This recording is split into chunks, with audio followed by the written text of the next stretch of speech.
algunas recién habían tenido bebés y otras estaban embarazadas, y yo me acuerdo que me dije, bueno, si no me gusta mucho, o si las ideas que tiene no concuerdan con la línea de Grávida, con la mía, bueno, de algún modo, este, la corro del medio. Y miren, ahí mismo nos dimos cuenta de la sintonía que había, no solamente en la forma de pensar y ver la cosmovisión nuestra, sino, bueno, después por la forma de trabajar, así que a partir de septiembre de 2014, desde ahí comenzó Tu Vida en Tus Manos juntas, y es un programa entonces de la educación de la afectividad y la sexualidad. Y bueno, nosotras trabajamos, este, comenzamos trabajando en colegios. Bueno, el primer colegio fue el colegio donde yo trabajaba como directora, así que fue genial, porque teníamos todos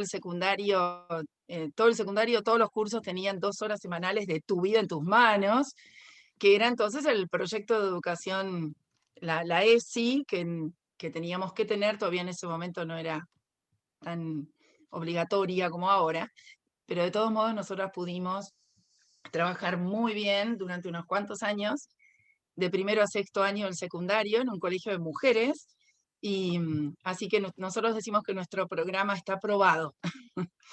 Y bueno, fue muy, muy lindo ese inicio, y bueno, ahora continuamos con otras cosas, no en colegios, bueno, ahora porque no se puede, pero bueno, con los cursos y lo que se Este, nos va ocurriendo. lo que va saliendo, Terminar. bueno, igual seguimos con algunos colegios de modalidad online y armando proyectos institucionales, así que si a algún colegio le interesa también, seguimos armando y armamos contenido y trabajamos de manera con los docentes, con los alumnos y con los padres, sobre todo, con los padres. Sobre todo.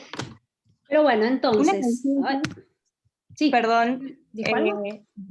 Sí, yo. Quería preguntar con respecto al nombre, ¿qué significa Tu Vida en Tus Manos? ¿Vos sí lo contesto yo? No, todo vos, porque salió de tu Bueno, cabeza ese nombre. bueno, en realidad Tu Vida en Tus Manos lo que trata de transmitir es la responsabilidad, como generalmente trabajamos con jóvenes, pero después, por ejemplo, tenemos talleres sobre la vida de tus hijos en tus manos, por ejemplo, donde la idea es que cada uno pueda asumir la responsabilidad de la toma de sus decisiones en su vida en general. Y aparte, en la manito nosotros trabajamos con las dimensiones de la persona, ¿no? Una parte muy fuerte del trabajo que hacemos es las dimensiones, que si bien, bueno, ahora vamos a ver un poco eso, pero si bien funcionan integradamente, una manera didáctica para trabajar con los niños y los jóvenes es como trabajarlas por separado, la dimensión física, la social, la espiritual y la psicoafectiva, que la podemos dividir en afectiva y cognitiva, pero bueno, nunca la podemos dividir, pero lo trabajamos integral. Entonces, en realidad la manito nos vino muy bien para las dimensiones, y la verdad que como el sentido era, en realidad este nombre lo fuimos trabajando con las mismas chicas de las Trinis, ¿no? Como el sentido era hacerte responsable de tu vida, las decisiones que tomes hoy están conformando tu proyecto de vida, ¿no? Son cimientos de eso. De ahí el nombre. Perfecto, mil gracias. Bueno, entonces, empecemos porque así no nos pasamos de la hora estipulada, de la que tenemos pensada.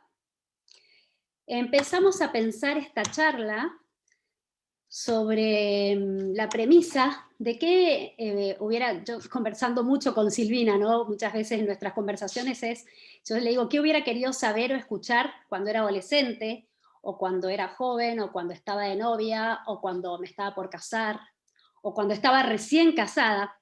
Fíjense que vengo de una familia cristiana, una familia católica, donde siempre se practicó y se habló desde nuestra fe, ¿no? Donde los temas relacionados con la sexualidad se trataban, podríamos decir, bastante, eran otras épocas, no como ahora, pero bueno, para ese momento mis papás respondían bastante, todas más o menos, todas mis inquietudes, tendría cada anécdota, no voy a entrar ahí, pero bueno, no quiero pasarme el tiempo. Se hablaba de esos temas más o menos, y papá solía hablar de esos temas desde la mirada de nuestra fe. Yo a veces lo escuchaba. Ahora estoy pensando, mientras hablo, que quizá alguna vez me habló con claridad de lo que vamos a hablar hoy, Y probablemente yo estaba pensando en otra cosa, seguro en el chico que me gustaba, no sé. El tema es que la primera vez que escuché de esta mirada, o mejor dicho que leí, porque fue leyendo particularmente este mensaje de la Iglesia sobre la sexualidad, ya llevaba algún tiempo yo ya llevaba un tiempo casada, unos 2 o 3 años, y mi sorpresa fue cómo nadie me lo dijo así, cómo no me lo dijeron en casa, cómo no me lo dijeron en el colegio, cómo no me lo dijeron en la parroquia, en las guías, en Acción Católica, cómo no me lo dijeron en el curso prematrimonial, o sea, ¿qué hicimos en esos encuentros? Oportunidades hubieron un montón. Para mí, realmente fue como encontrar un tesoro, cambió completamente mi mirada sobre la sexualidad, y todo lo que alguna vez me habían dicho que era de una u otra manera, no sé, sin motivo o sin explicación de por medio, realmente empezó a tener sentido. Probablemente, a lo mejor muchos de ustedes tengan otra formación y todo lo que hablemos hoy les resulte conocido. De todas maneras, siempre viene bien reflexionar y repensar ciertos temas, pero es sobre todo por eso que quisimos armar este encuentro pensando en lo que creemos, por lo menos desde con humildad, ¿no? Bueno, que no somos nadie, pero que todo cristiano necesita saber o recibir sobre la sexualidad. Entonces, por eso nos encomendamos al Espíritu Santo y esperamos hoy realmente ser instrumento suyo y transmitir lo que Él quiera que ustedes reciban de nosotras en este encuentro. Entonces, ustedes van a ver, quizá, no sé, influenciada por ciertos autores o porque realmente tengo una mirada totalmente maravillada sobre la creación amorosa de Dios, y siempre tiendo a unir a la palabra sexualidad a algún término que la enaltezca, ¿no? Que describe el alcance. Entonces hablar así del prodigio, de la grandeza, de la fuerza o de la maravilla de la sexualidad humana. Por eso ahí le agregué al nombre de esta charla, la maravillosa sexualidad a la luz del matrimonio cristiano. Porque este planteamiento, esta mirada positiva es la que queremos transmitirles en este encuentro. La sexualidad es un tema tan amplio que podríamos estar horas hablando de ella, pero hoy nos queremos referir sobre todo a algunas cuestiones básicas, ¿no? De que se refieren a la relación de la sexualidad como expresión del amor personal, y particularmente dentro del matrimonio, por lo que vamos a dejar de lado otros aspectos, como otros aspectos posibles, otras posibilidades de la sexualidad, como distintas manifestaciones de amor fraterno, paterno, o el celibato, temas específicos de la complementariedad sexual. Esos temas no van a estar en este encuentro, ¿sí? Empecemos reflexionando sobre la sexualidad humana, aunque sea redundante, porque en realidad decir sexualidad humana es como si yo dijera subo para arriba. Cuando nos referimos a sexualidad, siempre nos referimos a la persona humana, a nuestro cuerpo humano que siempre es sexuado, es decir, es un cuerpo con su masculinidad o su feminidad, visto desde el misterio de la creación como criaturas creadas, que somos, creadas por Dios, lo que nos convierte no solamente en fuente de fecundidad, de procreación, como algo que es natural a todos los seres vivos que se reproducen, sino que además, y sobre todo el hecho de ser sexuados, se expresa y se refiere al término esponsalicio, como decía, o como nos enseñó Juan Pablo II, ¿no? ¿Qué quiere decir esponsalicio? Quiere decir que el cuerpo tiene la capacidad de expresar el amor. Y no me refiero a este amor sensible, ¿no? Sentimental, sino que me refiero al amor donde cada persona se convierte en don, se convierte en un regalo generoso, voluntario, hacia otro, y mediante este don realiza el sentido de su mismo ser, realiza el sentido de su propio existir. Y esto es lo que vamos a desmenuzar y ver en detalle en este encuentro, en esta próxima hora y cuarto, más o menos, ojalá menos, ¿sí? Ahora, ¿cómo es posible en el hombre esta capacidad esponsalicia? ¿De dónde surge esta capacidad de poder expresar el amor con el cuerpo? Primero porque nuestra sexualidad es personal, es decir, el hombre, al ser un ser corpóreo espiritual, lo que le permite ser un ser libre, es el único ser libre en la tierra, ¿no? Y esta libertad le permite esta dignidad, este ser único, irrepetible, original, singular y trascendente, que es a lo que llamamos ser persona, ¿no? Como característica principal del ser persona. Y la sexualidad es un aspecto fundante, intrínseco y propio del ser personal. Es una dimensión propia del ser personal. Y esta característica de este ser personal no se expresa a través solo de lo espiritual, como característica propia del ser humano, sino, como vamos a ver a continuación, también se expresa a través del cuerpo, a través de la misma corporeidad. Es decir, que nosotros, a través de nuestro cuerpo, expresamos esto que decíamos antes, esa riqueza, esa originalidad que nos convierte a cada ser humano en sexualmente irrepetible, único. Fíjense que no hay ningún otro ser humano, desde el primer hombre y la primera mujer en la Tierra, Adán y Eva, hasta el último que vaya a existir, en los millones de años que hayan habido en el medio, no hay ninguna otra persona igual a ninguno de nosotros. De cada uno de los que estamos acá en este encuentro, cada uno de nosotros es único, irrepetible y especial. Esto es algo que no se da en el resto del reino animal, como ya lo vamos a ir viendo, ¿sí? A esto nos referimos cuando hablamos de la originalidad, de la singularidad personal, y esto también es posible gracias a esta forma de poder manifestarnos a través de la sexualidad.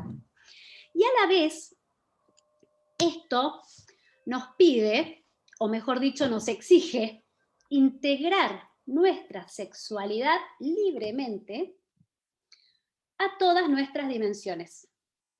A lo corporal, que se va desarrollando, va creciendo, va madurando con el tiempo, a lo psicoafectivo, ¿no? Con la forma de ir reconociendo las emociones, los sentimientos, poder validando y después poder, a partir de esto, gestionar las emociones, desarrollando la voluntad, ¿no? El conocimiento, para saber lo que es bueno y poder ir a su alcance.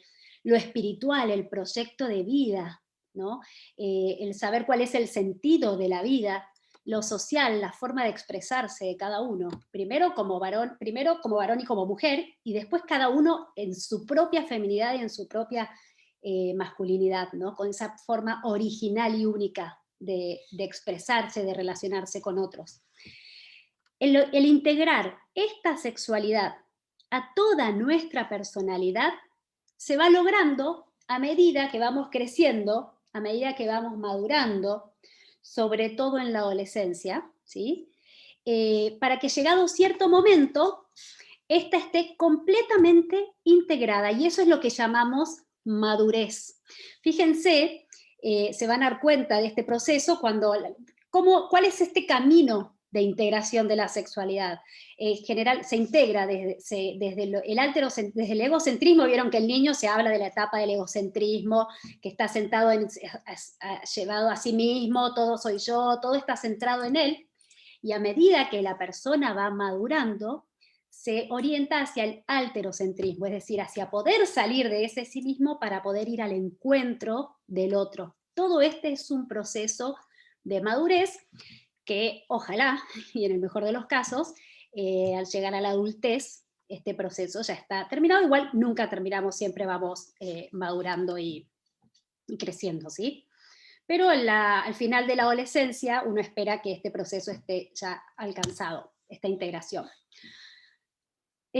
Ahora, seguramente muchos van a estar de acuerdo conmigo en que la cultura actual lo que hace es banalizar y reducir la sexualidad, ¿no? Hoy vemos una verdadera despersonalización de los individuos, ¿no? Que reducen la sexualidad a exclusivamente lo genital, ¿no? A una auténtica despersonalización, a una conducta puramente instintiva, como si fuera un impulso al que hay que responder sí o sí, como el resto de los animales. Hoy el sexo promete mucho, pero da poco o nada, o lastima o enferma, cuando se hace uso de una manera desordenada de algo que naturalmente es maravilloso y que está dotado de un íntimo sentido. Esa frase es de Tomás Melendo, me olvidé de poner el nombre ahí, pero se hace un uso desordenado de algo que realmente es maravilloso y tiene un sentido íntimo que vamos a ir viendo. Este aspecto personal que nos reclama respeto, cuidado, delicadeza, hasta reverencia, porque realmente afecta al núcleo único e irrepetible de la persona, hoy se transformó en lo más manipulado de la comunicación pública, de las redes, de los medios, y vacía a la unión sexual del significado más hondo que tiene, y como todo lo que se presenta o lo que va en contra de la propia naturaleza humana, hace daño. Mucha gente hoy está saturada de frustraciones sexuales. Nosotros lo vemos mucho con los adolescentes con los que trabajamos. Hay un erotismo que se les presenta que les asegura que esto va a ser satisfactorio, ¿no? Viven cantidad de experiencias que los van llevando a todos. Nosotras con Silvina solemos decir, lo decíamos hace ya algunos años, como que ya lo vemos muy presente, que se nos vienen generaciones muy rotas por todos estos temas, por todas estas experiencias que van teniendo, ¿no? Con muchos efectos negativos, hastío, aburrimiento, vacío, depresión, ¿no? La desilusión por un uso exclusivamente venéreo, ¿no? El venéreo se refiere al deleite o al acto sexual, ¿no? Al deleite del acto sexual, exclusivamente utilizan el sexo para eso, de una manera egoísta, un uso genital, ¿no? Y se van dando cuenta muchas veces que el sexo por sí mismo es realmente un enorme estafador. Y aunque a lo mejor momentáneamente la persona se pueda conformar, ¿no?, con una sexualidad egoísta, a la larga aparecen las consecuencias. Y eso lo pueden decir muchos acompañantes espirituales, sacerdotes, médicos, psicólogos, psiquiatras, que pueden dar, pueden contar experiencias referido a eso, ¿no? Pero como somos, como ser humano, abiertos al amor, el corazón siempre se encuentra a la expectativa. Siempre está sediento de que alguien le muestre el verdadero camino. Miren, por muy estragada que se encuentre desde el punto de vista sexual la persona, siempre conserva psíquica y biológicamente un deseo de realización auténticamente humano. Y eso es, podemos decir, puede ser la parte buena de todo lo que estamos viviendo, porque los mueve a interesarse por lo que ofrece la Iglesia en nombre de Dios, que no es ni más ni menos a lo que estamos llamados, ¿no? Entonces, por eso también es tan importante formarnos en estos temas para poder ser instrumentos para acompañar o para acercar a otros que pueden estar viviendo situaciones que pueden haber elegido o no, pero para poder acompañarlos. Entonces, como dijimos, hoy se presenta a la conducta sexual como si fuera puramente una conducta instintiva. Fíjense que los animales están dotados de instinto, del instinto para preservar la especie, ¿no? Esto lo vemos en el apareamiento, que está ordenado. El fin del apareamiento es exclusivamente el reproducirse, para perpetuar la especie. Es un instinto que está en los animales para perpetuar la especie. No tiene otra función en ellos. No es que el perrito le dice a la perrita, ay, te quiero mucho, entonces si te lo demuestro así, le mueve la cola. No.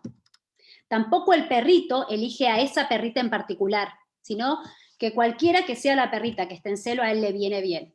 No va a decir, ah, no, con esa perrita no me meto porque está saliendo con mi vecino, el perrito, el de la otra cuadra. No, el perrito, la perra está en celo, responde instintivamente y el fin es la perpetuación de la especie, ¿sí? En el ser humano, la principal vocación, como nos decía Juan Pablo II, es la del amor.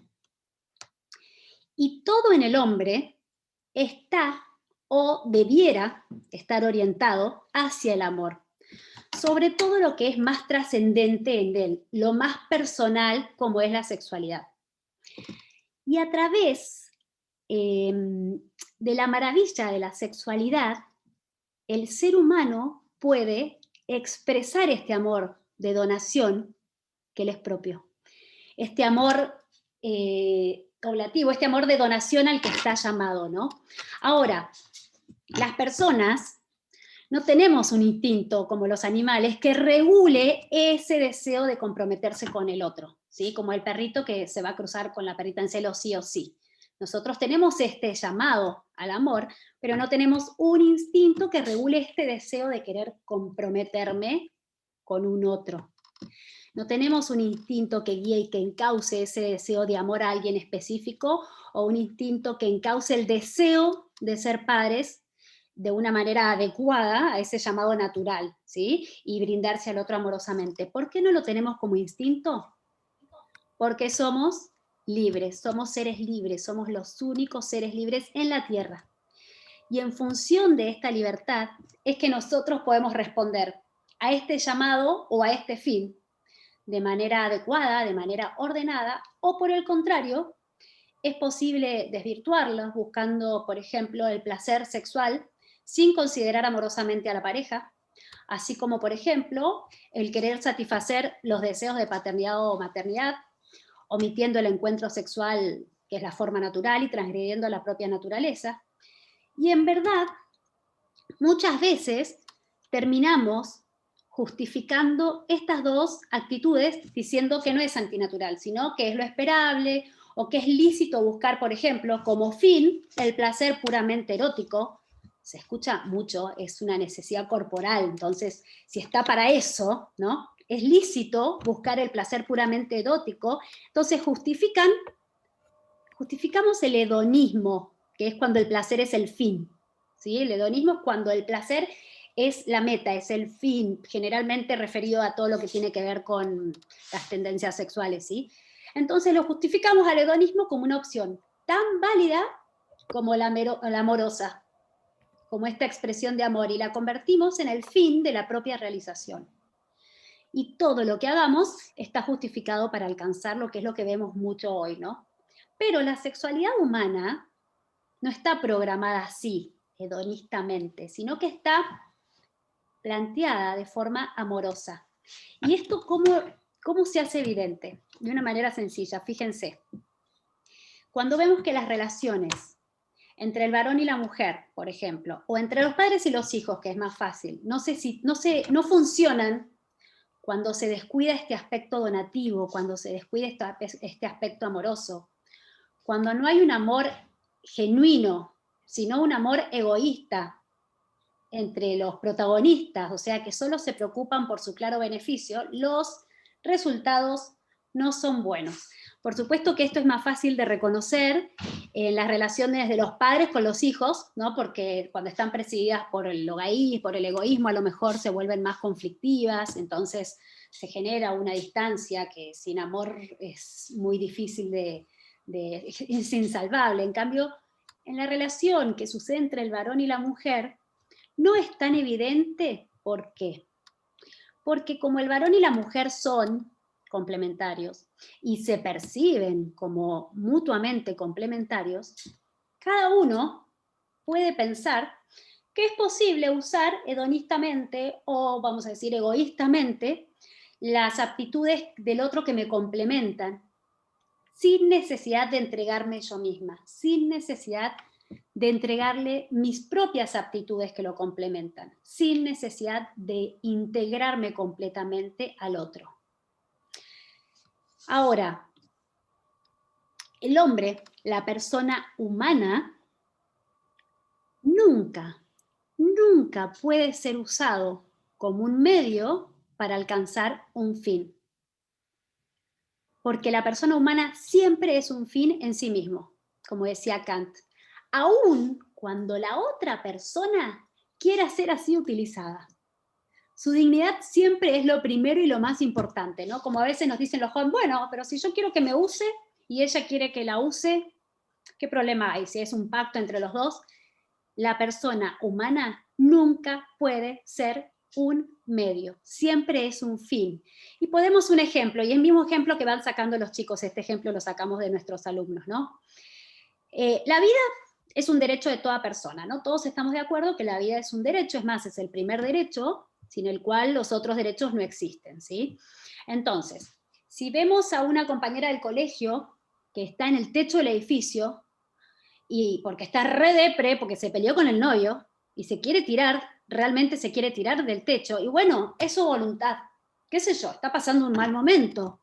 Así vivir sin él no es vida, y si ella quiere tiene derecho a hacerlo. No vamos a entrar mucho en ese tema porque es un tema escabroso hoy en Argentina, pero son ejemplos dados por los mismos chicos. Total, si ella quiere tirarse del techo del edificio, tiene derecho. Nosotros desde abajo, ¿qué vamos a hacer? Vamos a hacer todo lo posible, por favor, fulanita, no te tires, no, mirá, y en todo caso la vamos a ayudar para que viva mejor, para que vea que tiene sentido, que puede vivir de una mejor manera. Porque ese es un derecho que hay que respetar, aun cuando ella no quiera respetarlo. Con esto de la instrumentalización es lo mismo. La persona siempre merece ser respetada. Tiene el derecho a ser respetada íntegramente, aun cuando ella misma no quiera respetarse. Y por supuesto, cada uno de nosotros, yo también tengo el derecho a que me respeten y a pedir ese respeto, ¿no? Entonces, como decía Kant nuevamente, nunca el hombre puede ser un medio, sino que es un fin en sí mismo, ¿no? Aun cuando el otro así lo quisiera. Al igual que la vida, que la cuidamos cuando el otro no quiere, ¿sí? Y bueno, como norma personalista del ser humano, la persona no puede ser usada, sino amada. La persona tiene que buscar su realización en el amor desinteresado, porque es a lo que estamos llamados. ¿Y cómo nos damos cuenta de este carácter amoroso, intrínsecamente amoroso del ser humano, que es propio de este llamado humano? Cuando digo amoroso, me refiero a este amor donativo, ¿no? Este amor que no es utilitarista, a ese amor por el que me entrego genuina y generosamente al otro, por este amor que no te busco como un medio para lograr mi placer, ¿sí? Sino que yo me entrego genuinamente a vos. Y esto se evidencia a partir de la relación entre los sexos complementarios, entre la complementariedad femenina y masculina, y considerando y profundizando en sus diferencias constitutivas, en esas diferencias que son constitutivas de lo femenino y de lo masculino y que se evidencian particularmente en el seno de la familia, ¿no? Fíjense que la masculinidad del varón y la feminidad de la mujer son distintos y nos hacen distintos, ¿no? El varón posee una estabilidad y una fortaleza que se ordena primariamente a la esposa y secundariamente, o mejor dicho, a través de la esposa se ordena a los hijos, ¿sí? Esta estabilidad, esta fortaleza se ordena primariamente a la esposa y a través de la esposa a los hijos. En cambio, la mujer, que naturalmente es esa capacidad de acogida y de ternura propia de este genio femenino, está ordenado primariamente a los hijos y a través de los hijos al esposo. O sea, que primariamente, primero, el varón es esposo y la mujer es madre. En esto no coinciden, sino que se complementan si ambos se dan amorosamente. Es decir, si cada uno pone a disposición del otro aquello en lo que es complementario. Es maravilloso.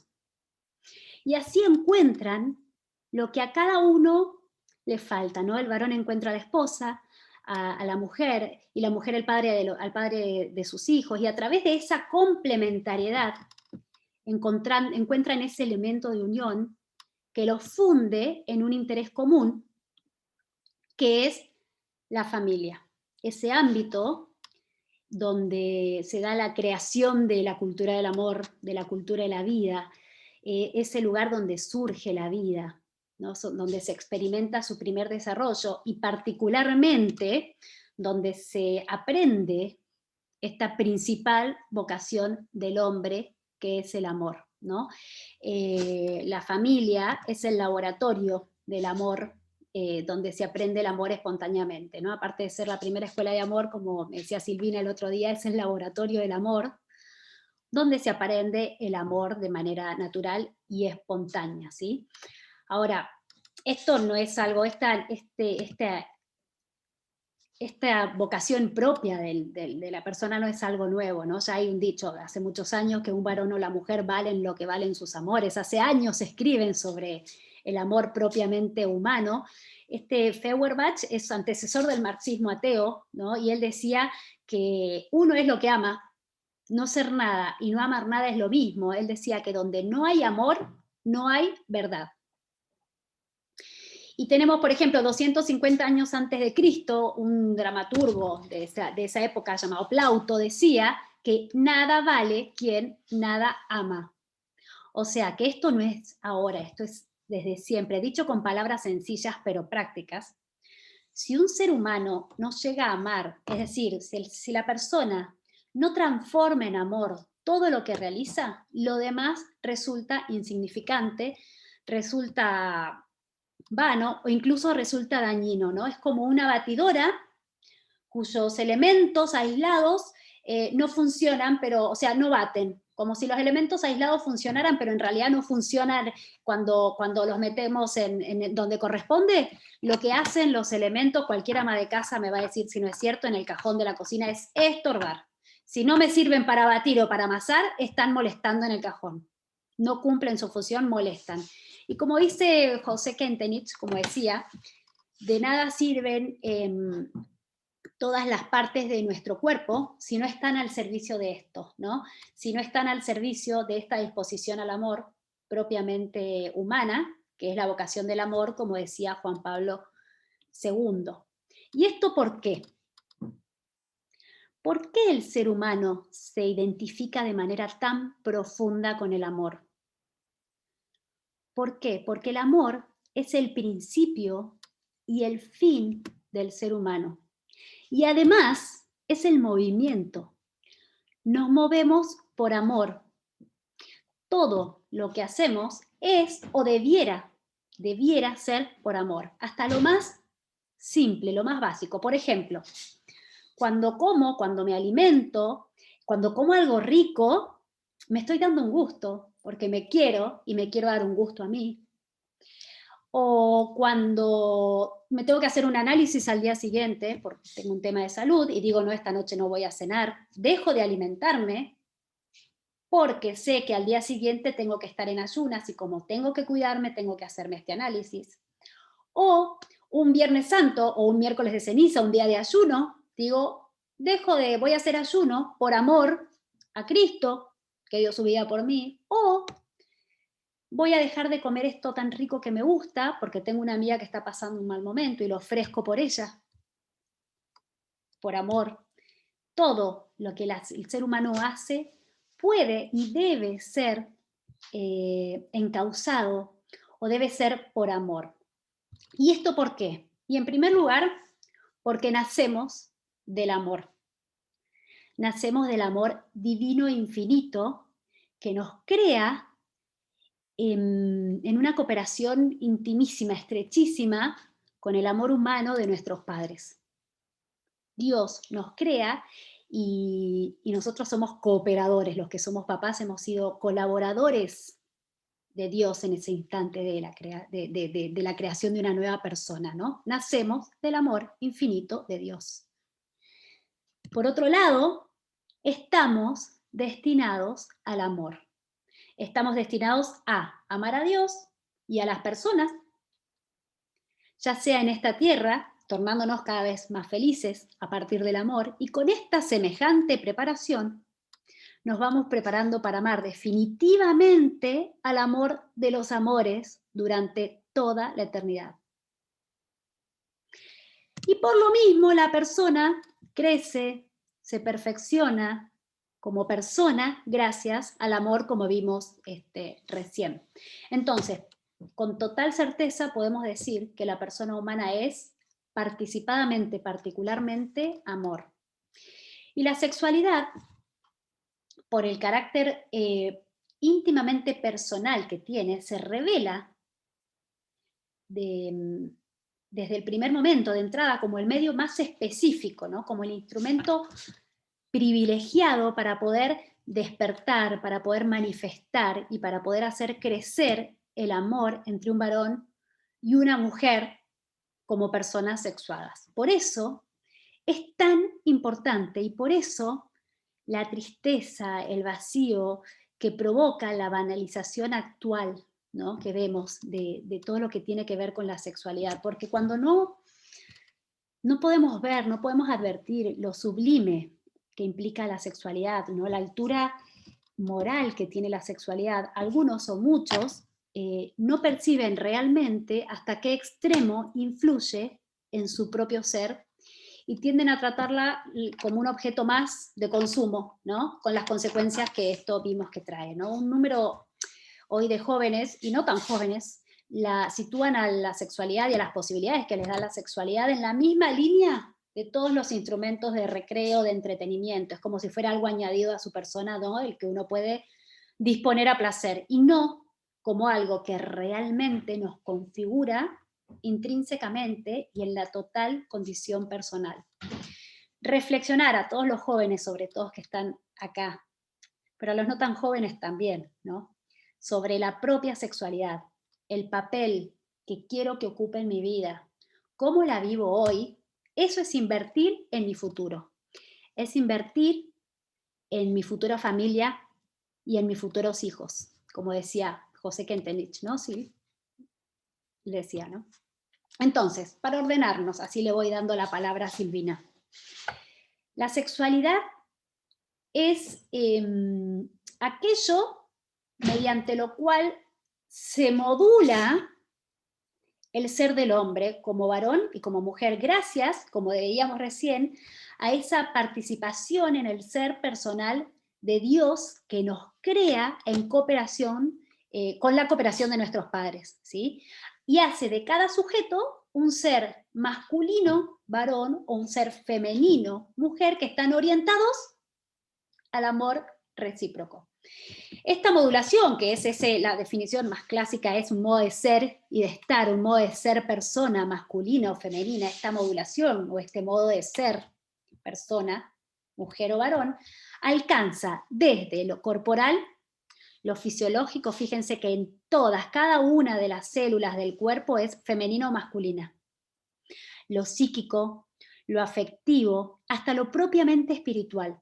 Y hace poco leía unos textos de un psiquiatra español que decía que el alma es femenina o masculina.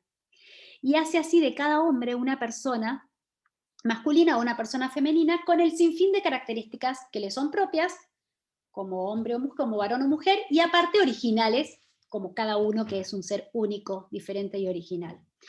En cambio, lo sexual, el sexo, son las manifestaciones externas, las manifestaciones corporales de la sexualidad, en donde lo genital es el conjunto de elementos o de órganos que me hacen inmediatamente posible diferenciar un varón de una mujer, por ejemplo, desde antes del nacimiento, ¿sí?, desde que está en la panza con las tecnologías hoy, y que están orientados a la posibilidad de la relación íntima entre varón y la mujer.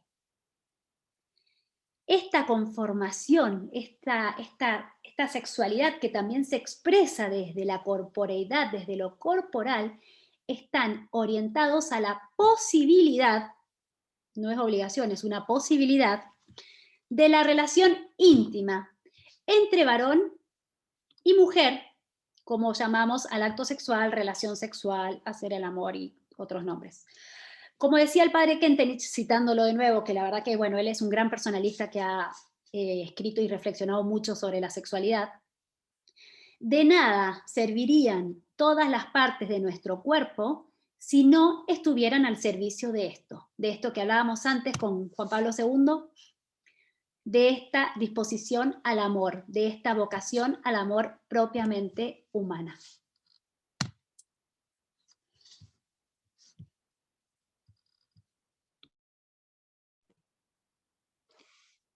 Bueno, entonces en todo este rato hemos estado escuchando a Flor subrayando en cada una de sus expresiones que como seres humanos, como personas, estamos hechos para amar. Para realizar determinadas funciones o para tener determinados comportamientos, y ahora estoy hablando desde lo más básico, biológico y fisiológico, los diferentes seres vivos tienen diferentes estructuras que le permiten su supervivencia y su adaptación al medio. Entonces, bueno, así tenemos las alas en las aves para volar, o tenemos las aletas en los peces, que les sirven para su adaptación al medio, o como dijimos, para nadar, etc. Ahora, ¿qué nos pasa a nosotros como seres humanos? Nosotros somos personas, nuestra mirada y nuestra fundamentación personalista del ser humano tiene su fundamento en lo más básico, en lo más fundamental, que es lo biológico del organismo humano. Entonces, todo lo que nosotros tenemos como en el cuerpo, todo, como decía Florencia recién, citando al padre Kentenich, todo tiene una función. Está hecho o está pensado para llevar adelante una función, y en nuestro caso, como personas dotados de facultades superiores, poder tomar la decisión de cómo utilizar esas diferentes capacidades que tenemos. Aún así, hay algunas en las que nosotros no tenemos injerencia a través de nuestra voluntad o de nuestra decisión. Dentro de esas estructuras, nosotros podemos diferenciar las más básicas, digamos, que son aquellas que son las más antiguas, hablando desde el punto de vista evolutivo, desde el primer hombre y la primera mujer, uniendo aquí la fe y la ciencia, la fe y la razón, que se dan la mano en esto de se comenzó con un acto de amor, todo se origina desde una gran fuente de amor, ese es el principio del que hablaba Florencia, y tiene un movimiento, o sea, todo un proceso madurativo que lleva los años que tenga que llevar, y eso es personalísimo, y para llegar o para alcanzar hacia a un fin, que en definitiva, como empezó toda esta charla, el fin de la persona humana es el amor. Viene del amor, se mueve hacia el amor, y su meta y su fin es el amor. Entonces, volviendo a las estructuras básicas, así como el pez tiene todas sus estructuras para estar en el agua y sobrevivir, y el ave todas sus estructuras particulares específicas para vivir en el aire y sobrevivir, nosotros tenemos las nuestras funciones básicas, las que podemos llamar las más primitivas, que nos aseguran la respiración, el control de la temperatura, el control de la presión, etcétera, etcétera, etcétera. Bien, todo lo que tiene que ver con el equilibrio biológico de nuestro cuerpo. Pero Dios se ha manifestado su ser todo amor, se ha manifestado en los que se ha manifestado plenamente su ser amor, es en nosotros.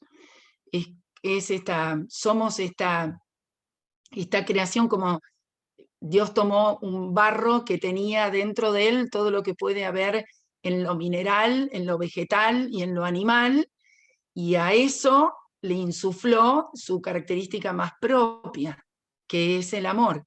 Y a partir de ahí, entonces, nosotros podemos decir que tenemos una fuerte y fundamental,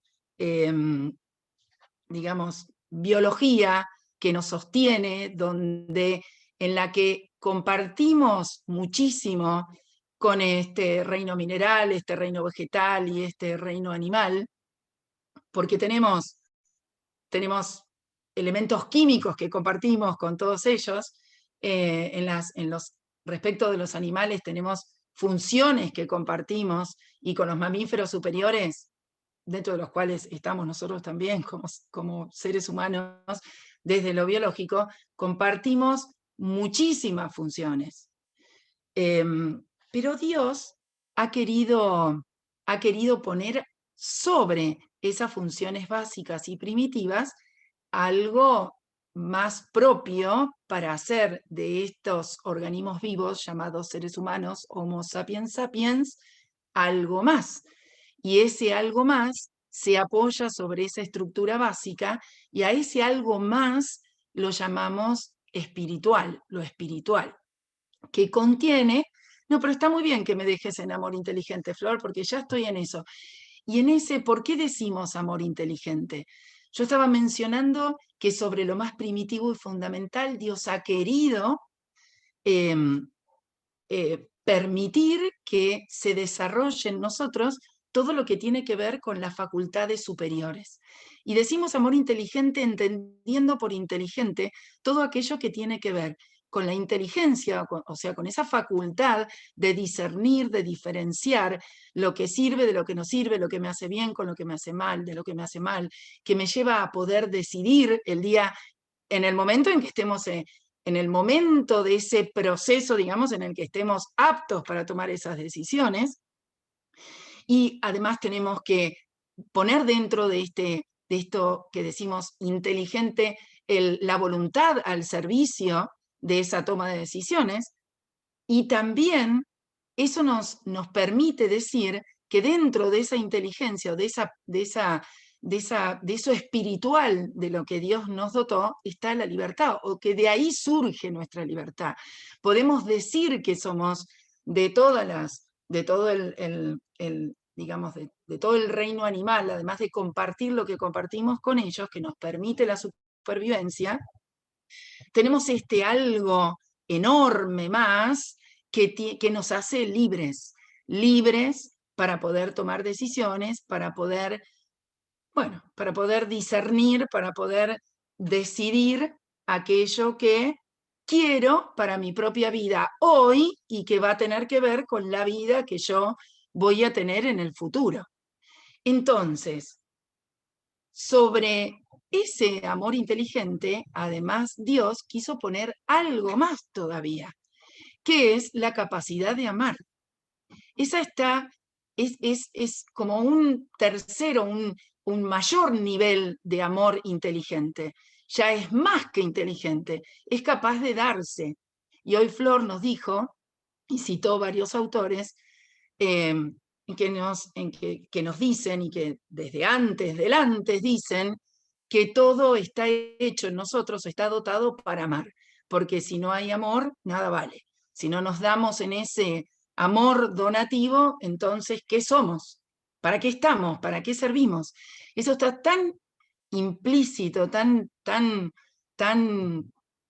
dentro nuestro, tiene un sello tan propio que no puede venir más que de un creador mayor que uno, tan impreso está en nosotros, que el no poder darnos, el no poder tener esa oportunidad, esa posibilidad de darnos al otro, en ese amor que es más que inteligente, que es donación, que es oblativo, que es lo que nosotros denominamos caridad, o también se lo denomina amor benevolente, yo diría hasta magnánimo, más que benevolente. O sea, el ser humano es capaz de ir hasta allá, bien, bien alto.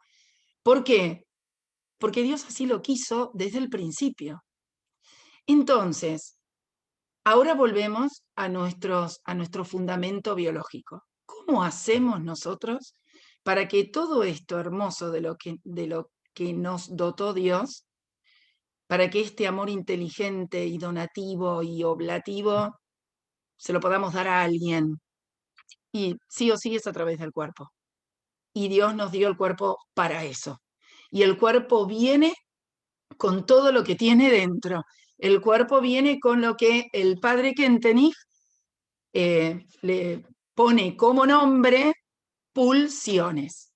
Las pulsiones, nosotras normalmente las denominamos impulsos.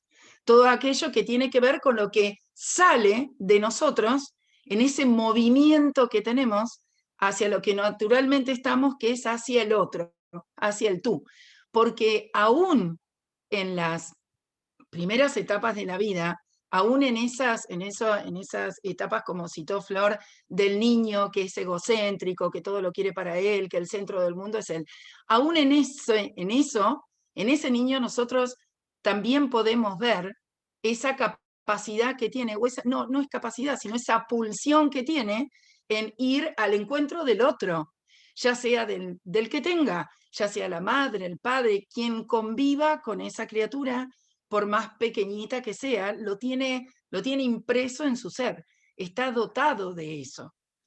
Sorry, sí, Entonces, que me dijiste que te interrumpa si había algo interesante. sí, Eso sí, que estás diciendo se ve claramente, bueno, acá tenemos médicos presentes, en lo que se llama, en la psicología hoy se habla también de instintos básicos, o que también en neurología los llamamos los reflejos, y hay 3 básicos que son justamente para despertar esta sensación amorosa, esto a lo que estamos llamados como la sonrisa social, la aprensión para poder agarrar, y el otro que ahora se me fue, el de la succión del pezón para alimentarse, son instintos, pero que después se van claro. especificando y se van desarrollando como pulsión. Y uno de ellos tiene que ver justamente con el reconocer al otro y sonreírle para generar en el otro esa empatía y ese deseo de querer hacer.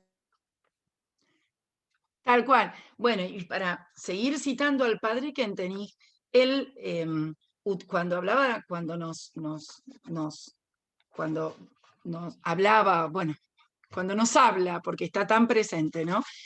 Cuando nos habla de las pulsiones del cuerpo humano, nos habla de estas, que dentro de estas pulsiones tenemos la pulsión hacia, que nos lleva a alimentarnos, la pulsión que nos lleva a la autoconservación, la pulsión que nos lleva a, bueno, al encuentro del otro, y tenemos también la pulsión sexual. Y la pulsión sexual es una pulsión o un impulso, una fuerza muy grande, muy fuerte y muy propia del organismo del cuerpo humano. Y Dios ha querido que esto esté presente en cada criatura. Ahora bien, el padre Kentenich también hablaba, ¿no?, de la fuerza creadora de todas las pulsiones con las que cuenta el ser humano. Y también a mí me llama la atención como tanto tiempo atrás, al padre el padre nos instaba, digamos, y nos sigue instando a prestarle muchísima atención y muchísima dedicación a un punto neurálgico en la persona, en el ser humano, que él lo denominaba una palabra en alemán que se dice Gemüt, una palabra que para él, si la pudiéramos tomar una palabra nosotros que definiera todo lo grande que él pone en la palabra, Gemüt, sería la afectividad, sería lo que él llamaba el corazón, lo neurálgico de esa persona, lo neurálgico de la persona.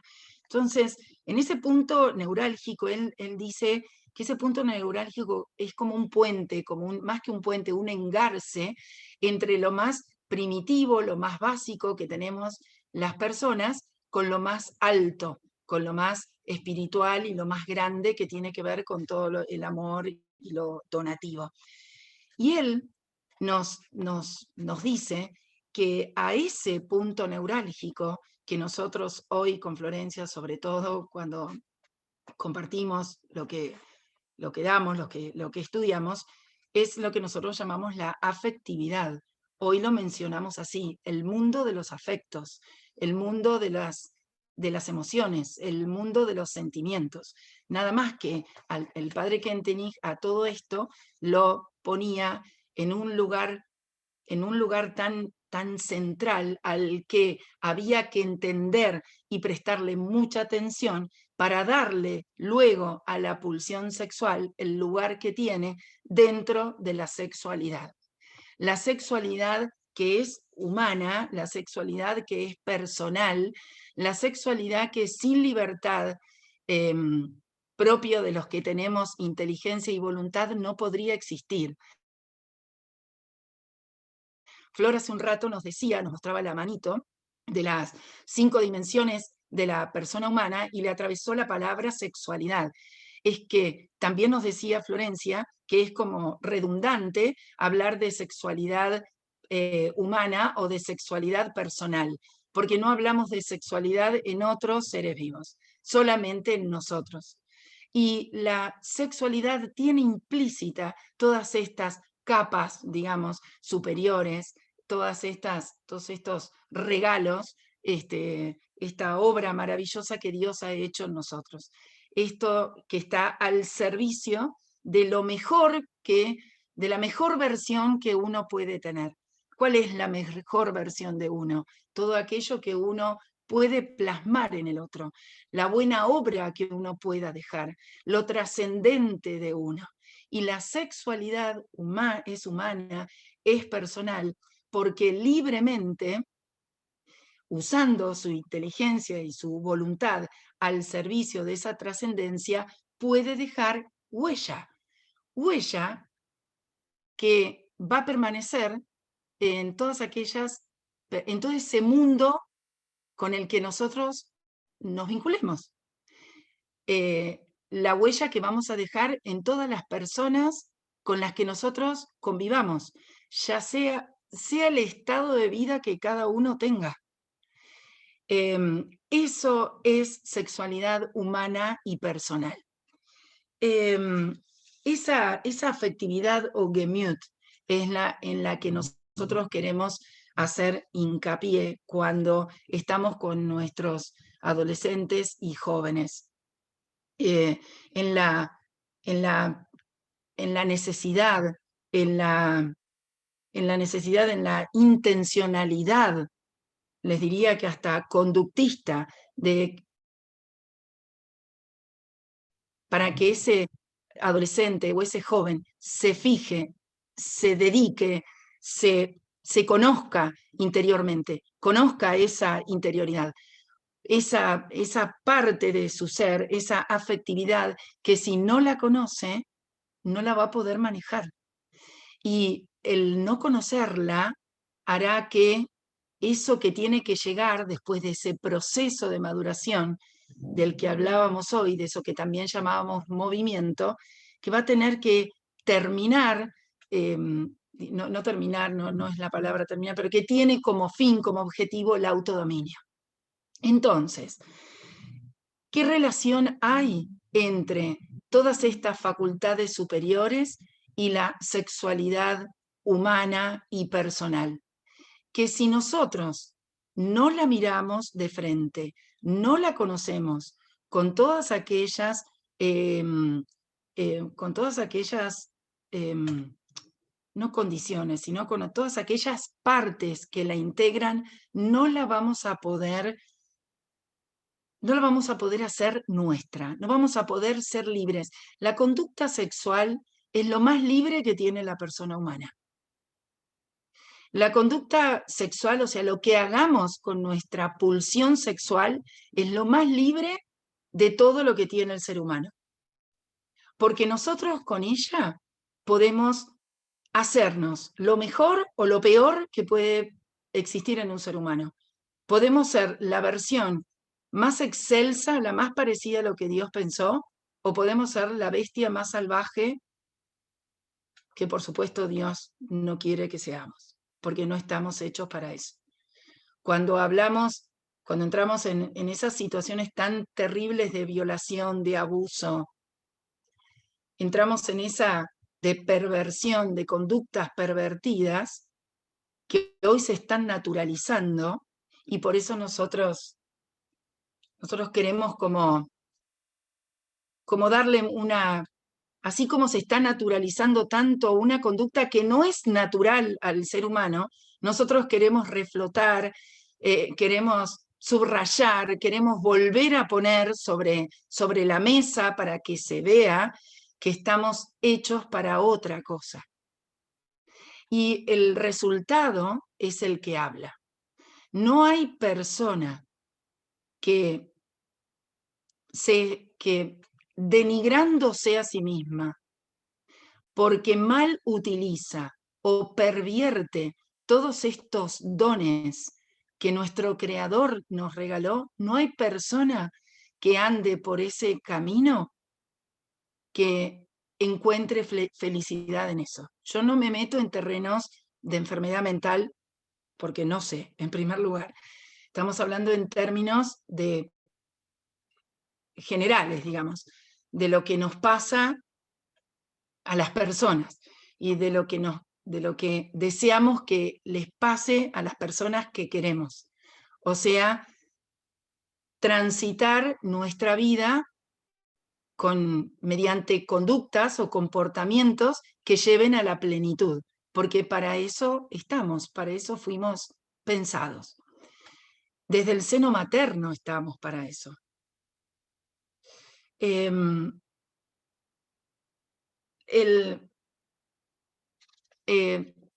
Dentro de esta, decimos que, a ver si me pasás a la próxima. No, a la siguiente, Flor. ¿Cómo nos acercamos nosotros? Porque nosotros dijimos que cómo vemos la sexualidad a la luz del matrimonio cristiano. Entonces, ¿cómo llegamos a esto del matrimonio cristiano?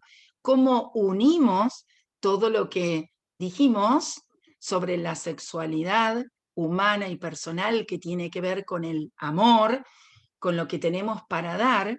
¿Cómo lo unimos? ¿Por qué por qué nuestra intención, mejor dicho, la intención de Dios, en la que nosotras queremos poner, queremos traer aquí y a todos los lugares donde nos movemos, es el amor de Dios, el amor que reside, que existe, que es real en la Santísima Trinidad. Nosotros creemos en Dios uno y trino. Nosotros estamos aquí y estamos hablando del matrimonio cristiano porque creemos que Dios es amor, que Dios es uno y trino, que el Dios Padre es distinto del Dios Hijo y es distinto del Dios Espíritu Santo, pero entre los tres, ese amor intratrinitario está uno al servicio del otro. Ese amor circula, ese amor el Padre ama al Hijo y juntos al Espíritu Santo, el Hijo al Padre, se reciben, se dan. El Espíritu Santo es el amor que recorre, es lo grandioso intratrinitario. Y nosotras estamos convencidas por todo lo que dijimos antes, que ese es el mismo amor que existe en el matrimonio, en ese hombre y en esa mujer que libremente han decidido compartir todos los niveles de su amor. El escalón más primitivo, digamos, el más básico, el más fundamental del amor, ese que es más impulsivo, digamos, ese que tiene funciones y sentidos, el otro que es el amor más trabajado, que tiene más que ver con lo unitivo, con el amor que lleva al querer hacer y darle lo mejor al otro, y a ese otro amor que es el amor de caridad. En ese proceso de crecimiento del amor, en ese proceso, la Santísima Trinidad somos nosotros, digamos, estamos hechos como espejos de ese amor de la Santísima Trinidad. Eso, cuando uno se detiene a pensar, no solamente en la función y el sentido de la relación sexual. Juan Pablo II nos habla muy claramente de que todo lo que tenemos puesto en nuestro cuerpo, todo cuando en la teología del cuerpo, todo lo que tenemos dentro de nuestro cuerpo se transforma en algo noble, en algo en algo, en lo mayor que tenemos, en lo mejor que tenemos, cuando en el momento propio de la relación sexual, en el momento más maravilloso del acto sexual, de esa, no es acto, de esa relación, de ese, ¿me pones las dos funciones y sentido, Flor? En eso unitivo y en eso procreativo, es allí, en ese momento, donde se funden los dos cuerpos con todas las fuerzas y pulsiones que cada uno trae a ese momento. En ese momento es el momento en el que más se representa el amor intratrinitario, porque Dios así lo quiso. Por eso, la relación sexual, con su función y su sentido, nos lleva a recalcar, a poner de nuevo en el lugar donde tiene que estar ese sentido unitivo entre el hombre y la mujer. Que además, ¿cómo será de bueno que Dios no solamente lo puso ahí para que ese amor se vea plasmado en los hijos, en lo procreativo, sino que le puso algo más, que es el gozo, el placer, el gozo, algo mucho, mucho más grande, que excede todo esto. Entonces, en ese carácter unitivo del hombre y la mujer, que está abierto a la vida, o sea, que es procreativo, ellos que funden lo que cada uno trae hasta ese momento, como si lo hubiera estado guardando, como que todo lo que trae, hoy Flor algo dijo, porque el padre Kentenich habla mucho del capital que cada uno de nosotros trae en toda la historia de uno, todo lo que uno ha vivido, lo que ha sentido, lo que ha experimentado, todo eso es nuestro capital, es nuestra vida. Todo eso cada uno lo trae todo así, entero, íntegro, lo trae y lo une, lo funde al capital, digamos, a todo lo que trae el otro. Por eso, cuando surge de esta unión, de este amor, un hijo, decimos que ese hijo es el receptor de todo ese enorme capital que yo he estado cuidando o no, haciendo crecer o no, porque somos libres y tomamos nuestras decisiones, durante toda mi vida. Por eso es que es tan importante hablar de esto y darle el lugar que tiene.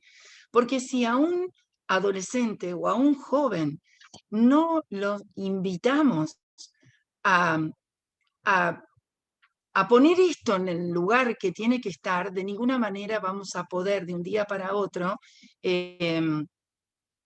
hacerlos tomar conciencia que toda esta sexualidad y toda esta fuerza vital y estas fuerzas, estas pulsiones vitales que tenemos, si no son conocidas, cuidadas desde un principio, desde que lo podemos pensar, siempre de la mano de alguien que nos quiera ayudar a esto, luego va a ser tarde.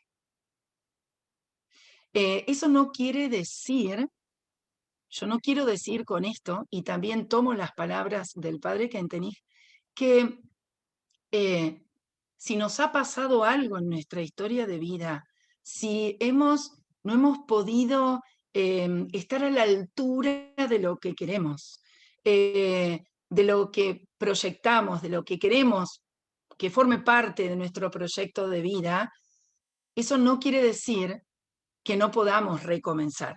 Claro que sí. Y de todo lo que nos sucede, Dios y su enorme misericordia hace o nos permite hacer cosas nuevas y buenas y mejores aún. Pero siendo siempre conscientes que nuestra actitud tiene que ser la de enaltecer, la de crecer, la de ir más hacia Él, hacia todo lo que es Él.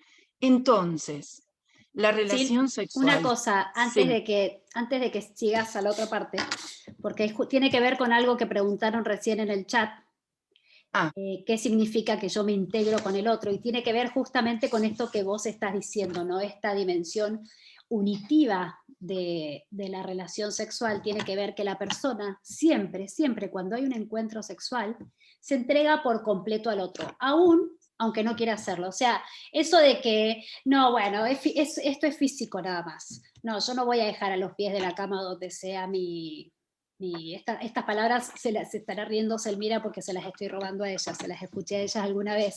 Yo no voy a dejar a los pies de la cama ni, bueno, lo afectivo, porque esto es solo físico, no, bueno, dejo lo social, dejo lo espiritual, y esto es solo físico y ojalá un poquito afectivo. No, la persona siempre en la unión sexual, que es esto tan intrínseco, tan propio, se entrega sí o sí, aunque no quiera, al otro.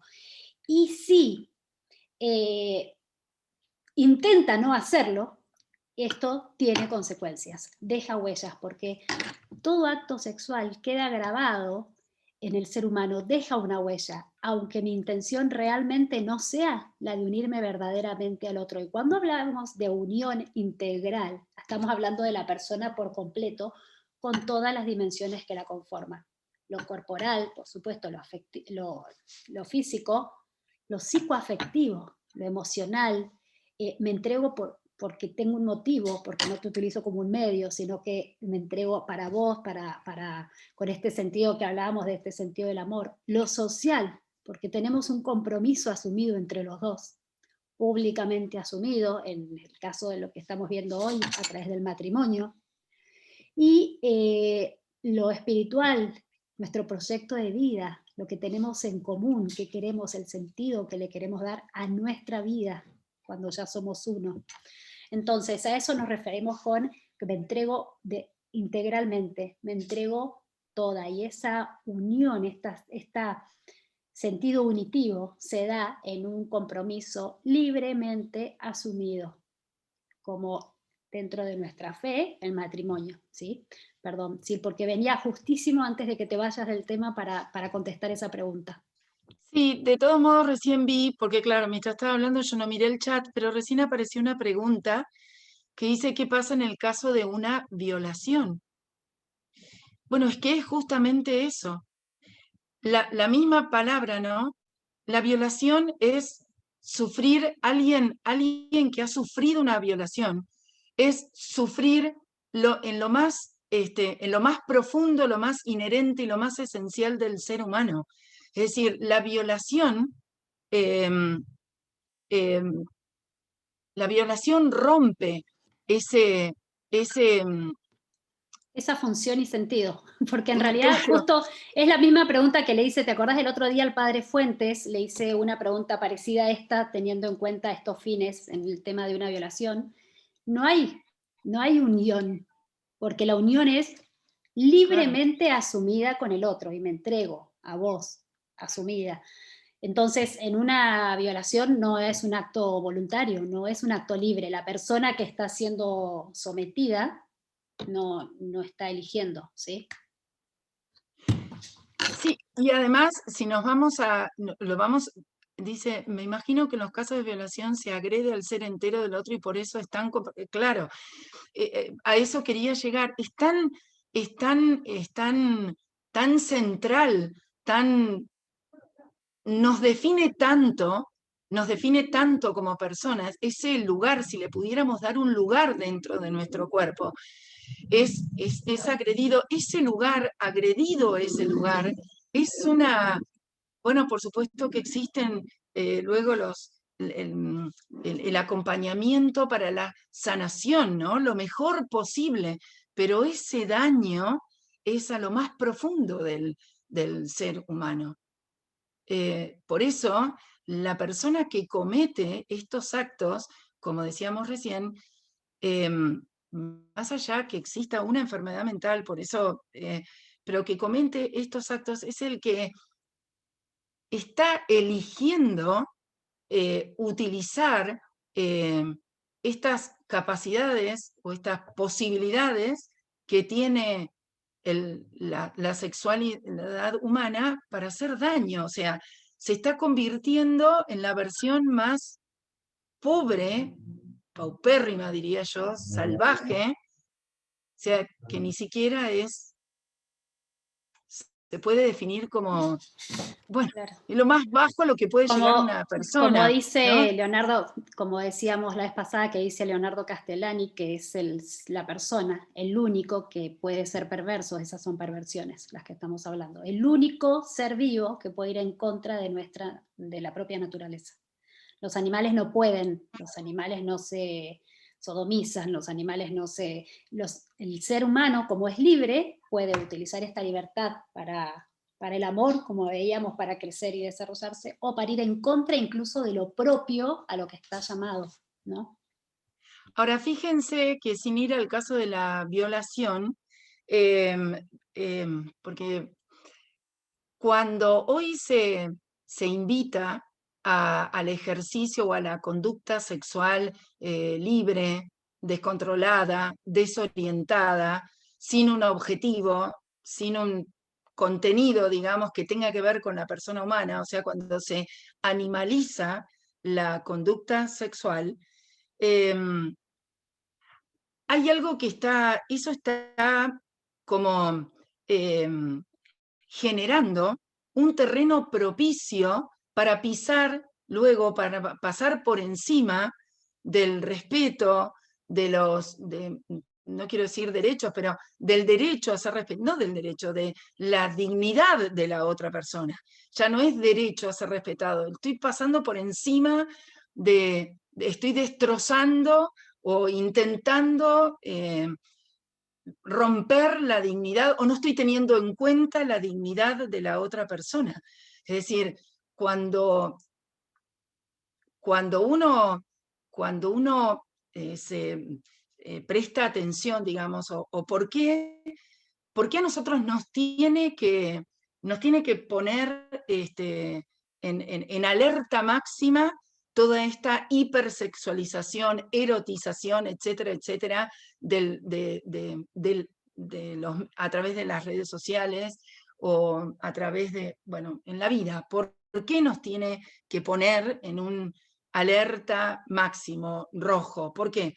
Porque todo eso lleva a que en ese adolescente o en ese joven se cree un terreno propicio para conductas que no tienen que ver con el fin del amor, digamos, con lo unitivo, con lo procreativo, con lo Y tomando donativo del amor.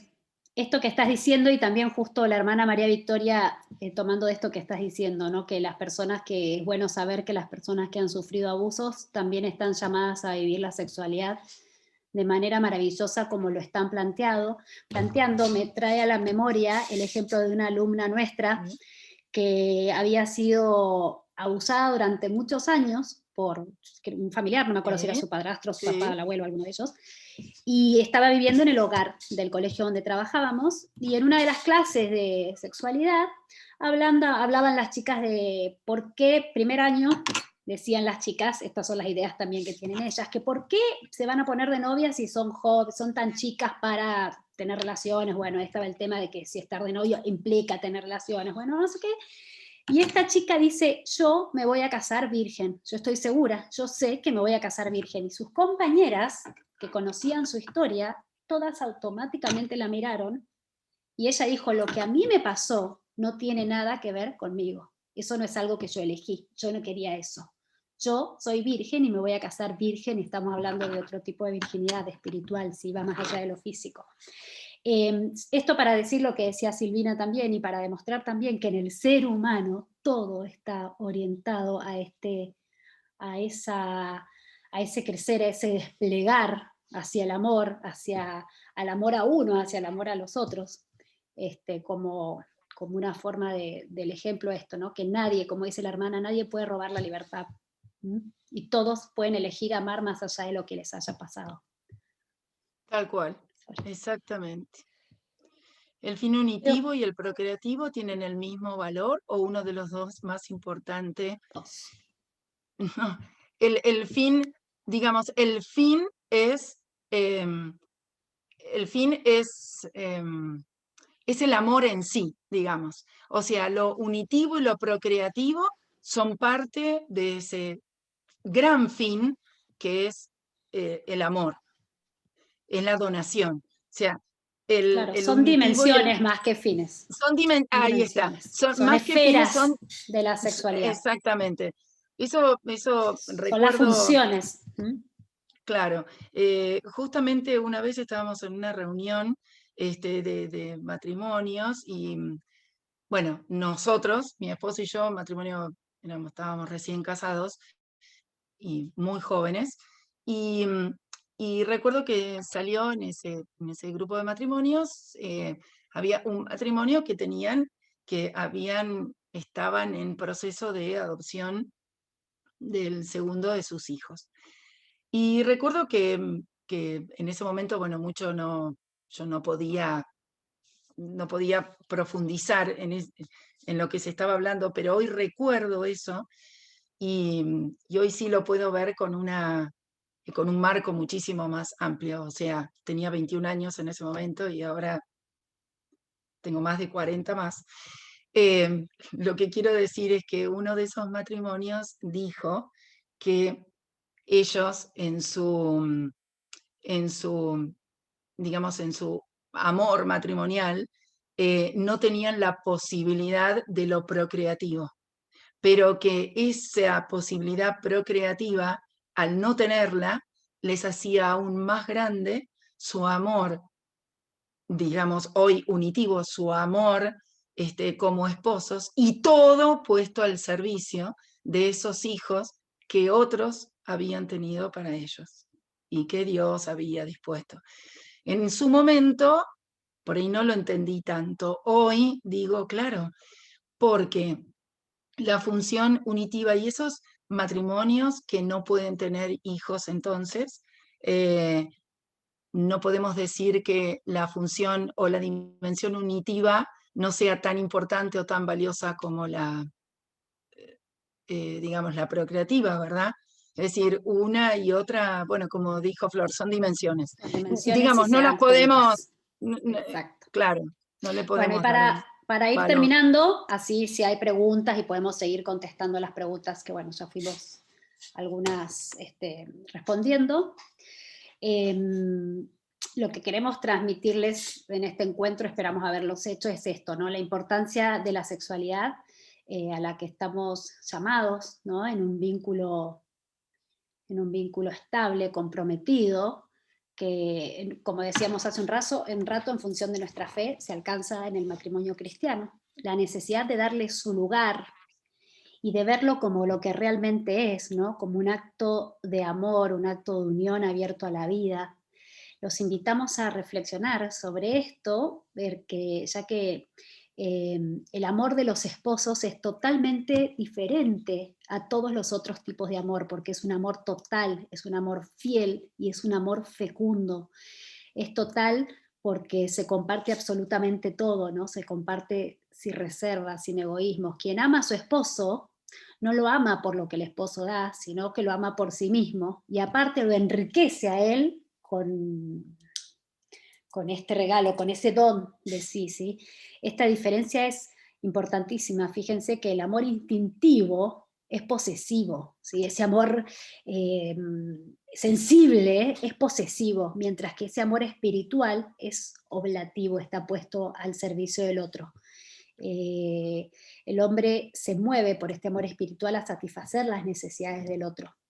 Y también es fiel y es exclusivo hasta la muerte. Y Pablo VI decía que la fidelidad, que a veces puede resultar difícil, también es posible, es noble y es meritoria, ¿no? Y como dijo acá uno de los participantes, creo que uno de los Quiroga, él dijo, lo procreativo aparte es sinónimo de generar vida, porque el encuentro matrimonial genera vida en todo su sentido amplio. Claro, por eso también claro. decimos que es fecundo, Fecundo.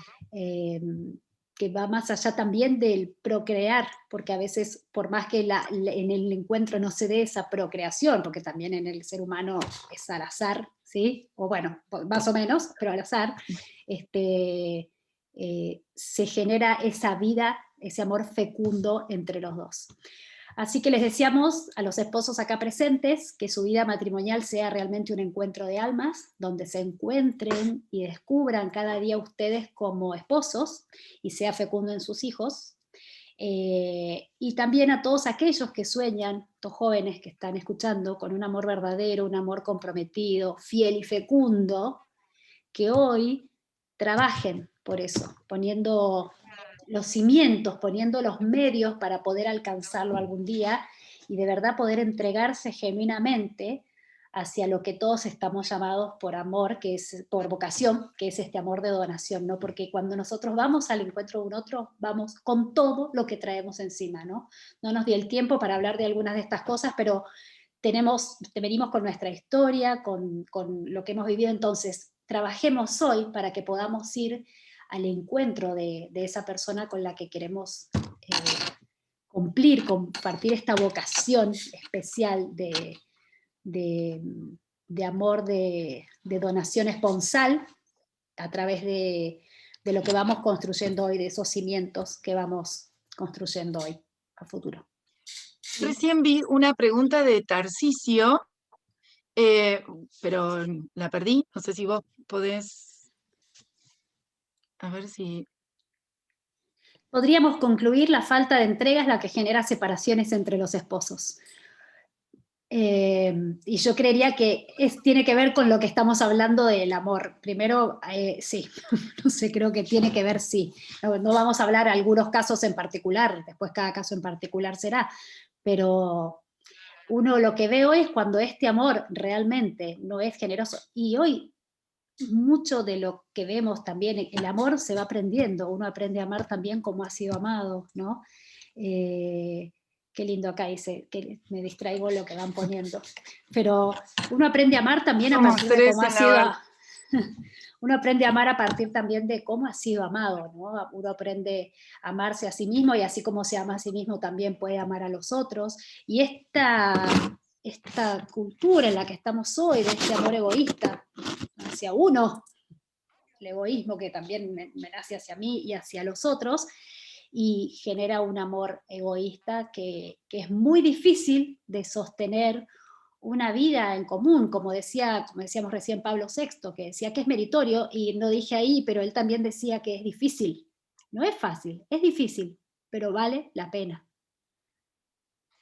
Otra de las razones también de la separación, lo hago lo más cortito que me salga, es que también hay que poner mucho la mirada cuando se habla de la separación de los esposos, ¿no? Poner mucho la mirada en el grado de madurez que tiene la vida afectiva de esa persona. Porque cuando hablamos de que el amor tiene, y más allá del estado de vida, más allá del estado de vida, si es, no estoy hablando de amor esponsalicio, el amor en la persona, como que realmente es un proceso que está también regido por las leyes de todo proceso de crecimiento, desarrollo hacia la maduración. Entonces, cuando hablamos de separación de los esposos, también habría que poner luz en si no hay un proceso de maduración afectiva diferente entre ellos. O sea, ¿cómo ayudamos al otro en su proceso de maduración afectiva? Más allá de la edad que tengamos, cada uno tiene o está en una etapa o en su momento de ese proceso del amor, desde el amor más básico al amor más grandioso, digamos, el que tiene más que ver con Dios. Cada uno está en su momento. ¿Cómo hacemos? Por eso, como dice Flor, es difícil. ¿Cómo hacemos para sintonizar? Uno dice, un matrimonio no se separa cuando están en sintonía, digamos. Pero ¿cómo hacemos para lograr esa sintonía? Es decir, por supuesto, los que tenemos mucha fe y creemos que en la barca somos tres, nos aferramos y rezamos y se lo pedimos a Dios y le entregamos nuestros ofrecimientos y lo que nosotros llamamos, hacemos nuestros aportes al capital de gracias para, bueno, pero también lo podemos mirar desde desde el otro lugar que tiene más que ver con la vida natural, digamos, y que Dios quiere que la miremos de frente, que, que la miremos, que la trabajemos, que pidamos ayuda si vemos que no podemos con ella. Si no puede uno, que el otro. ¿Dónde está el amor ahí? Antes me quedó porque, bueno, porque leí eso, la No, y separación de un aparte ahí que matrimonio. justo está preguntando también María del Rosario, que viene muy bien para uno de los temas que nos quedó ahí colgados porque no nos dio el tiempo, que dice, ¿qué consejo le dan a los matrimonios jóvenes que luego de algunos años y al tener varios hijos y mucho trabajo se desencuentran o pierden y o descuidan los encuentros sexuales porque cada uno está en sus cosas? O lo mismo que pregunta, ¿qué consejo le doy a una amiga que dice, ya no siento atracción por mi esposo? La verdad que viene muy bien esa pregunta porque una de las cosas que nos parecía importante recordar, una de las características que tiene en este sentido esta sexualidad esponsal, esta posibilidad de la sexualidad, tiene que ver con uno de estos mitos, ¿no? Con que la sexualidad también va madurando, esta forma de demostrar el amor al esposo, a la esposa, va madurando y va cambiando. Entonces hay un mito que está muy instalado entre los jóvenes, que es como, por ejemplo, tengo que probar si soy compatible, porque mira si después no resultamos en la cama, ¿no? Uno lo escucha todo el tiempo. Y la verdad que yo les pregunto a veces, ¿y con quién vas a probar? ¿Con tu novio de ahora de 20, al de 25, al de 30 o con tu esposa de 30 que acaba de tener un bebé? ¿O vas a probar con tu esposo de 40 años que se acaba de quedar sin trabajo? ¿O con tu mujer que acaba de perder a su mejor amiga? ¿O con tu esposo que acaba de perder a su papá? ¿O cuándo vas a probar? Cuando se les acaba de morir un hijo. La persona va pasando por distintas situaciones y la sexualidad también se va desarrollando, se va cambiando este sentido, esta forma de expresarse, y toda pareja, todo matrimonio va encontrando diferentes formas para expresar este amor esponsal, este amor a través del cuerpo, a través de la relación sexual. Entonces, no es lo mismo la pareja a los 20 años que a los 30, que a los 40, que a los 50, ¿sí? Por supuesto que el encuentro sexual es importante siempre porque acerca mucho. Después, cada pareja verá cuáles son, eso que dicen, no, mínimo a los 40 años, por lo menos 2 veces por semana, porque si no es que algo está fallando. Eso es de folletín, es de revista, eso no es la realidad. Estamos tan metidos en revistitas que nos dicen cómo tiene que ser. Miren, a mí me pasó en un taller que se me acercó una chica recién casada y para decirme que tenía problemas porque se había dado cuenta que tenía problemas sexuales, porque ella, le digo, así, estaba recién casada, habían vuelto de su luna de miel, y le digo, ay, ¿qué problema tenés? Es que no grito cuando tengo relaciones con mi marido. Y yo le digo, ¿y quién te dijo que tenés que gritar? Y en las películas uno ve, qué sé yo, estamos tan metidos con todo lo que en realidad estamos tan embebidos de todo lo que estamos recibiendo, que todo eso nos lleva a creer que cada matrimonio va encontrando sus formas, pero por supuesto que para poder llegar a ese encuentro íntimo, a esa unión íntima entre los dos, esto no se desarrolla solamente en la habitación, más allá de que había un gran santo, San José María Escrivá de la Balaguer, que él decía que bendecía con sus 2 manos el lecho nupcial, decía él, que era el altar de la casa, ¿sí? Pero no se desarrolla solo ahí, eso empieza con otras cosas, ¿no? Por eso siempre yo le digo a mi marido, hay que regar la plantita, porque voy a hacer un ejemplo que Silvina me lo habrá escuchado, capaz que se va a querer morir, porque me dijo, por favor, tenés cuidado con las cosas que decís, pues yo soy media bestia, trabajo con adolescentes y uno habla un poco como esos a veces, pero yo le digo siempre a mi marido, ¿no? No es lo mismo cuando mi marido llega de trabajar, hola, ¿qué tal? Estoy cansada, quiero de comer, que cuando llega con una sonrisa radiante. Yo le digo así, cuando llega sonriente, hola, mi amor, qué lindo, mi amor, le digo así, le tiene vuelta y vuelta, así. No necesita traer nada más. Entonces, todo esto se va construyendo y se va alimentando en el encuentro previo a la intimidad, a ese encuentro íntimo sexual. Entonces, ¿qué consejo? No, yo no sé, yo no doy consejos, pero en realidad preguntarles, bueno, ¿qué cosas te enamoran de él? ¿Qué cosas? Eso tiene que ver con las dos, porque en realidad el consejo a la amiga es, sentate con tu esposo y habla de lo que te está pasando. Yo creo que lo peor que podemos hacer, porque a veces por miedo a lastimar a un otro, no decimos cómo nos estamos sintiendo. ¿Y cuántos años puede una pareja sostenerse en en fingir algo que en realidad ya no siento? Conozco parejas que parecían, wow, el matrimonio perfecto, no conozco muchas, algunas de estas, que parecían el matrimonio perfecto, y después de muchos años, tanto él como ella dijo, me cansé, hace tantos años que siento que no te quiero, pero me daba no sé qué, y yo le pedí a Dios que me... No, para eso hoy hay veces que necesitamos pedir ayuda, pidamos ayuda al orientador familiar, al terapeuta familiar, al sexólogo. También hay veces hay problemas sexuales realmente que tienen origen o psíquico o físico. Pidamos ayuda, porque realmente es importante esto en el encuentro con el otro. No es condicionante, porque a veces puede haber algún problema físico y ese encuentro, esa intimidad se puede dar de otra manera, así, de otra forma más espiritual. Pero sí es importante. Entonces, como dice Claudia y Jorge, es fundamental el diálogo. A veces creemos que vamos a lastimar a alguien, pero cuando yo hablo del corazón y cuando uno ha ido construyendo esa confianza y esa intimidad, debería poder hablar de cómo se siente. Acá tenemos seminaristas que escuchan muchas veces en confesión.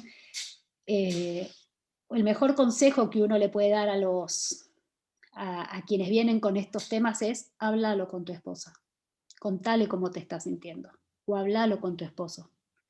El poder ser lo más honestos posibles con cómo nos sentimos, creo que eso es una gran prevención Sí, de los problemas claro. a futuro. Me agarré el Sí, micrófono y claro. no lo suelto más, pero bueno. Sí. María del Rosario Uberti. Hola, Ro. No te vi tu nombre ahí. Ahí está, ahora te vi. Tu panza. María del Rosario Uberti está esperando a su cuarto Ah, bebé estamos, con una panza así. la vamos a hacer parar. Ya estás o no? ¿Cuánto falta? Miren, miren. ¡Ay, qué lindo! Un cuarto. Vive en Salta. Felicitaciones. Ay, Ro, qué gusto verte. Igualmente, deben faltar 2 semanas, más o menos. Ay, qué maravilla. Ay, qué maravilla, Ro. Otra que se nos fue de acá de Buenos Aires y está viviendo en Salta. Qué lindo, qué lindo. Bueno, nosotros recién uno de los seminaristas, creo que fue uno, Sí, creo uno de que los Juan David, seminaristas comentó algo así. dijo qué lindo poder tener esta mirada del matrimonio. Bueno, uno de los objetivos de esto, yo no sé si a uno le salió bien más o menos o mal, pero lo que, lo que nosotras queremos transmitirles, sobre todo a los más jóvenes y a los que estamos acá, que por ahí no somos tan jóvenes, pero tenemos hijos y quizá alguno tenga a quien contarle que tenga nietos, de reflotar este valor del matrimonio, que vale la pena, que está puesto en nuestro ser, o sea, más allá que le pongan el nombre que le pongan, pero esta, esta, esta tendencia natural que tenemos, que la puso Dios porque así lo quiso, así lo quiere y así lo querrá, esto hay que ponerlo con tanta fuerza como se están poniendo otras cosas. Mm. Sí, nosotros decimos que el adolescente es intuitivo, que el adolescente quiere ir detrás de los valores y es idealista. Ese adolescente lo seguimos teniendo hoy, ¿eh? A pesar del bombardeo mediático que hay con cosas malas, vamos a decirlo, dañinas, cosas que perturban, que deforman la mente y el corazón. A pesar de eso, nuestros adolescentes siguen siendo intuitivos, siguen siendo atraídos por algo algo valioso, por algo que saben que les hace vibrar, ¿no? Bueno, esto lo tenemos que volver a poner ahí. Tomando esto que, iba a decir algo, me distraje con una de las preguntas. Que los jóvenes están sedientos de escuchar esto, y nos pasó en una de las clases que damos en el cole con los jóvenes, era particularmente un grupo de chicas, que les llevé un video que hay una parejita, capaz que los han visto, que habla sobre la sexualidad, sobre la relación sexual. Ellos después, el video que les llevé era cuando estaban de novios, porque ellos después se casaron y él cuenta su historia, y ella su historia, que venía de una historia de una vida promiscua, y cómo conoció a través de Dios lo que era la importancia de la sexualidad, etc. Y yo se lo llevé a las chicas, ¿no? a mis alumnas, y lo escucharon a ella, primero a ella y después a él, y todas estaban fascinadas y decían, ¿y no le puede dar esta charla a nuestros novios?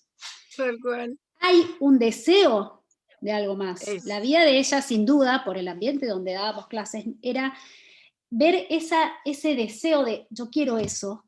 Ahí nos demuestra que aspiran a que les digamos, a que les pongamos metas altas, por supuesto con un fundamento. Hoy necesitan el conocer el por qué, el para qué, el sentido. A mí durante muchos años era porque esto no se hace, porque esto sí se hace, eran otras épocas, otras generaciones, yo era distinta también. Ahora, cuando yo descubrí esto y dije, ¿cómo no me lo dijeron?